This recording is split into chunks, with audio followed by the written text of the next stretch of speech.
शर्म आती है आपको ननद कहते हुए। काफ़ी मेहमान जा चुके थे, लेकिन अभी भी कुछ मेहमान घर में थे। इन सब के बीच दिया जल्दी जल्दी अपना बैग पैक करके बेटी के गोद में उठाकर मेन गेट की तरफ जाने लगी। जाते जाते अपनी ननद अनीता से बोली, दीदी मैं जा रही हूँ, पीहू की तबीयत ठीक नहीं है। अरे तो इस समय कहाँ जा रही हो, रात के 10 बज रहे हैं। बोला ना सुबह दिखा देंगे डॉक्टर को, मेहमान घर में बैठे हैं, जरा सी तो शर्म कर।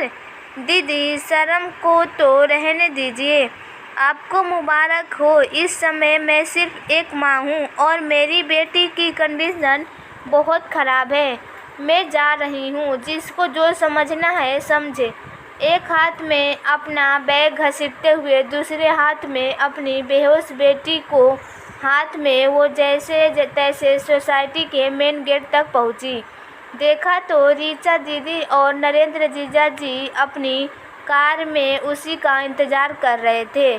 दिया को देखते ही दोनों कार से उतरकर झट से आगे आए। रीचा दीदी ने बच्ची और दिया को संभालते हुए जीजा जी ने बैग लेकर गाड़ी में डाला और सीधा अपने क्लिनिक ले गए। क्लिनिक पहुंचते ही फटाफट बच्ची का इलाज शुरू हुआ। रीचा दीदी ने जब दिया के सर पर अपना हाथ रखा तो दिया टूट गई और एक बच्चे की तरह फूट फूट कर रोने लगी। दीदी क्यों, ठीक हो तो जाएगी ना, मुझे बहुत डर लग रहा है। दीदी मेरी बच्ची प्रिया, मेरी बात सुनो, वो ठीक हो जाएगी, कुछ नहीं होगा उसे, बस तुम हिम्मत रखो। पर दीदी वो तो बेहोश हो गई है, तुम्हारे जीजा जी उसका इलाज कर रहे हैं ना, सब ठीक होगा। पर तुमने पहले ही मुझे फ़ोन क्यों नहीं कर दिया? मुझे अनीता दीदी से ये उम्मीद नहीं थी। मुझे लगा वो मेरी हेल्प करेंगी, पर वो तो अपने पैसे और पैसे वाले रिश्तेदार में ही बिजी थी। अरे अपनी फूल सी भतीजी के लिए ही टाइम नहीं था उनके पास। दिया क्या तू जानती नहीं है कि तेरी ननद कैसी है? हमेशा अमीरी घमंड रहती है, मैं उन्हें कभी माफ़ नहीं कर सकती। उन्होंने मेरा अपमान तो किया ही, साथ में मेरी बेटी की भी ये हालत उन्हीं की वजह से है। जानती हो दीदी, मैं तो ये सोच कर आई थी कि अभय तो सीमा पर अपनी ड्यूटी निभा रहे हैं, तो मैं ही दीदी का निमंत्रण स्वीकार करके चली जाती हूँ उनकी मैरिज एनिवर्सरी पर। यहाँ आई तो ज़रा सभी सामान नहीं मिला मुझे। रीचा दीदी मैं उनके पर मेहमान बन कर गई थी और जानती हूँ मुझे उन्होंने कहाँ सुलाया? उनके रूम में पलंग और बाथरूम के बीच में जो जगह थी वहीं फर्श पर 9 बजे तक मुझे चाय नहीं मिली तो मैं खुद ही जाकर किचन में चाय बनाने लगी। इस पर दीदी के रिश्तेदार ने मुझे काम वाली तक बोल दिया और दीदी भी उनके साथ मेरा मजाक बना रही थी। अगर वो चाहती तो उन्हें रोक सकती थी, लेकिन उन्होंने ऐसा नहीं किया। ये सब अपमान में वो भी शामिल हो गई। मुझे कितना बुरा लगा मैं बता नहीं सकती, लेकिन किसी और के घर पर किसी को क्या बोलूं, जब मेरी अपनी ननद ही मेरा मजाक उड़ा रही है। शाम को दीदी का एनिवर्सरी फंक्शन था और आज सुबह मेरी रिजर्वेशन थी। वापसी के लिए पीहू की तबीयत अचानक ख़राब हो गई, जिसकी वजह से मुझे रिजर्वेशन कैंसिल करवानी पड़ी। जब मैंने दीदी से बोला कि पीहू की तबीयत ठीक नहीं है, उसे डॉक्टर के पास लेकर चलो, तो दीदी कहने लगी कि आज संडे है और इमरजेंसी में डॉक्टर ज़्यादा फीस लेते हैं, इसलिए रहने दो, कल दिखा देना।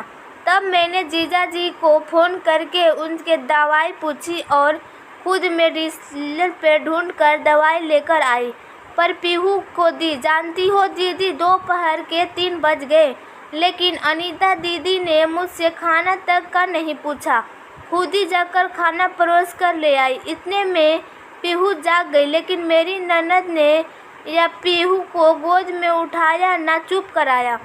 उससे उसकी भतीजी नहीं, कोई पराया बच्चा है। और बच्चे तो भगवान का रूप होते हैं। कोई पराया बच्चा भी रोता है तो भी कम से कम उसे चुप तो करा देते हैं, लेकिन ये तो उनकी सगी भतीजी थी। सच कहती है तू दिया, आजकल लोगों को ना जाने क्या हो गया है, बस पैसे के घमंड में सारे रिश्ते नाते भूल गए हैं लोग। कौन अपना कौन पराया, इसका निर्णय भी पैसा के तराजू में होता है। पर पागल लड़की, तुम मुझे तो फ़ोन कर सकती थी ना, मैं उसी वक्त तेरे पास आ जाती। दीदी, मुझे लगा कि शाम तक पीहू को फ़ायदा हो जाएगा, पर शाम को तो उसकी हालत और बिगड़ने लगी। वह पिम रुक ही नहीं रही थी। तब फिर एक बार मैंने दीदी को रिक्वेस्ट की बोली तो मेरे बच्चे की दवाई पड़ी है, इसमें से कुछ दे दो, आज संडे है, डबल फीस लगेगी। दीदी, मेरे जीजा जी डॉक्टर हैं, आप ड्राइवर से बोल कर मुझे उनके घर पहुंचा दो। दिया, तुम देख नहीं रही हो कार फ्री नहीं है, इतने मेहमान हैं और तुम्हें अपनी लगी पड़ी है। डॉक्टर के पास जाना है, ऐसा भी क्या हो गया है तुम्हारी बेटी को? वाह दीदी वाह, मेरी बेटी क्या आपकी वो कुछ भी नहीं लगती? शर्म कीजिए दीदी, भतीजी है वो आपकी। कहाँ था मैंने आपसे कि पीहू की तबीयत ठीक नहीं है, पर आप हैं कि समझती नहीं। आपके लिए अपनी अमीरी रिश्तेदार ज़्यादा ज़रूरी है और एक छोटी सी बच्ची परेशान हो रही है, वो आपको दिखाई नहीं देता है। आप भी तो एक माँ हैं, फिर भी मेरी परेशानी समझ नहीं सके। अगर आपके बच्चे की तबीयत इसी तरह ख़राब होती तब भी क्या आप यही कहती कि आज संडे है, डॉक्टर डबल फीस लेंगे? आपके घर में मेहमान बनकर आई हूँ मैं, क्या सम्मान मिला है मुझे? शर्म आती है मुझे ये कहते हुए कि आप मेरी ननद है। हद होती है दीदी किसी चीज़ की। आपने मेरा अपमान किया, मैंने कुछ नहीं कहा, लेकिन यहाँ पर बात अब मेरी बेटी की आ गई है और एक माँ होने के नाते मैं ये कभी बर्दाश्त नहीं कर सकती कि मेरी बेटी पर आज भी आए। ठीक है, चली जाना डॉक्टर के पास, बस माफ़ कीजिए दीदी, लेकिन अब मुझ पर ये एहसान करने की आपको ज़रूरत नहीं है। मैंने अपना इंतज़ाम कर लिया है। मेहरबानी करके अब मुझे शांति से बैग पैक कर लेने दीजिए और शांति से यहाँ से जाने दीजिए। मेरी बात सुनकर दीदी गुस्से में गुनगुनाने होते हुए कहा, वहाँ से चली गई। अनीता दीदी के जाने के बाद मैंने सबसे पहले आपको फ़ोन किया।